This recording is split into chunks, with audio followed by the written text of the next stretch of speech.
3월 17일 오후 우크라이나 전쟁 속보입니다. 원래는 오데사 작전에 대한 정보를 제공해드릴 예정이었으나 새로운 정보가 여러 들어와 다른 정보를 먼저 전해드리겠습니다. 마리우폴에서 민간인들이 대피한 드라마 극장이 타격받았습니다. 이곳에 약 1000명의 민간인이 대피했던 것으로 알려져 있는데요. 대체 왜 폭격이 가해진지 알 수 없지만 이로 인해 많은 사상자가 발생할 것으로 보입니다. 하지만 이런 잔혹한 공격에도 불구하고 러시아군의 전과는 미미합니다. 오히려 마리우폴을 방어하는 수비대에게 계속 피해를 입고 있는데요.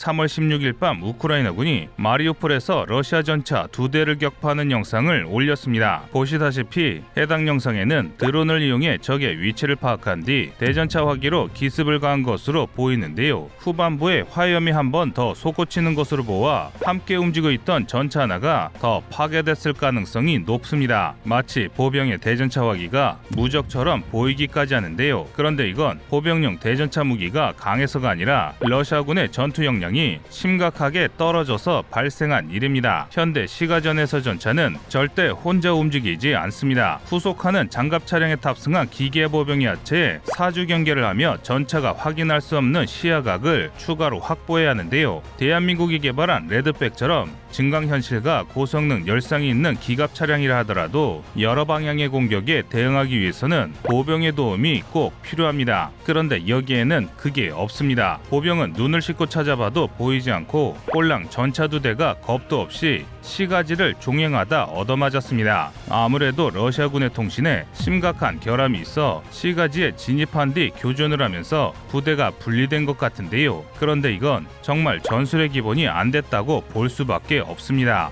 게다가 작전적으로도 문제가 많습니다. 포위된 지 2주가 된 도시에서 방어군인 우크라이나군이 자유롭게 드론을 날릴 수 있다는 것은 러시아의 제공권 확보가 전혀 되지 않고 있다는 것입니다. 이는 러시아 공군이 포위된 도시에조차 하늘을 제대로 장악하지 못하고 있다는 것이며 동시에 러시아 육군의 단거리 방공망이 사실상 기능을 하지 못하고 있음을 보여줍니다. 사실 이런 징후는 지난 아제르바이잔 아르메니아 전쟁부터 있었는데요. 러시아제 단거리 지대공무기 체계로 무장한 아르메니아군의 방공부대가 TB2 바이락타르를 주력으로 한 아제르바이잔군의 드론 전력을 탐지하지 못한 채 허망하게 파괴된 것입니다. 이건 정말 말이 안 되는 일입니다. 바이락타르는 길이 6.5m, 높이 2.2m, 날개폭 12m, 최대 이륙 중량 630kg의 명백한 중형 드론입니다. 딱히 스텔스 능력이 우수한 드론도 아닙니다. 즉 러시아 방공 장비의 레이더가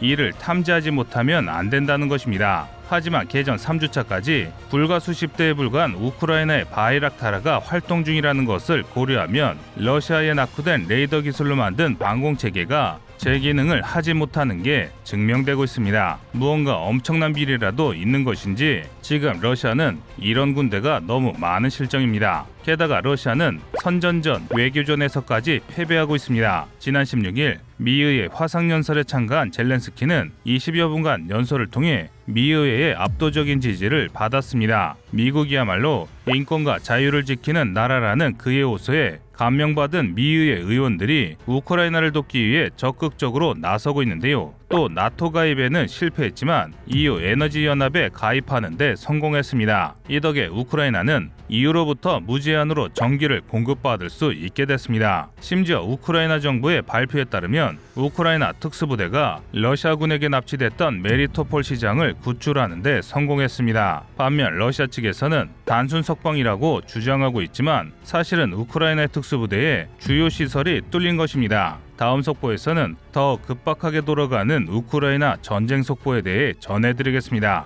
이상 거리투브였습니다.